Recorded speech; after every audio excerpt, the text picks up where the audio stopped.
2034 FIFA ലോകകപ്പ് ഫുട്ബോളിന് Saudi Arabia വേദിയാകും. ലോകകപ്പിന് സൗദി അറേബ്യ വേദിയാകുമെന്ന് ഫിഫ ബുധനാഴ്ച ഔദ്യോഗികമായി പ്രഖ്യാപിച്ചത്.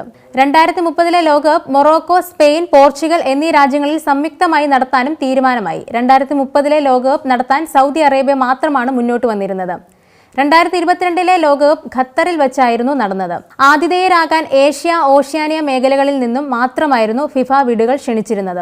ഓസ്ട്രേലിയയും ഇന്തോനേഷ്യയും ലോകകപ്പ് വേദിക്കായി നേരത്തെ താൽപര്യം അറിയിച്ചിരുന്നെങ്കിലും പിന്നീട് പിന്മാറി. ഇരു രാജ്യങ്ങളും ഒരുമിച്ച് ലോകകപ്പ് നടത്താനായിരുന്നു ആലോചിച്ചിരുന്നത്. 2026 വനിതാ ഏഷ്യൻ കപ്പും 2029 ഫിഫ ക്ലബ് ലോകകപ്പും നടത്താനാണ് ഓസ്ട്രേലിയയുടെ പുതിയ നീക്കം. 2026 US നടക്കേണ്ട അടുത്ത ലോകകപ്പിൽ 48 ടീമുകൾ മത്സരിക്കാനും ധാരണയായി.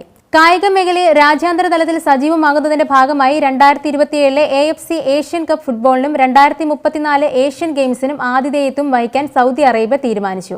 കഴിഞ്ഞയിടെ തന്നെ ക്രിസ്ത്യാനോ റൊണാൾഡോ തന്റെ സോഷ്യൽ മീഡിയ അക്കൗണ്ട് വഴി ഒരു സിഗ്നൽ തന്നിട്ടുണ്ടായിരുന്നു.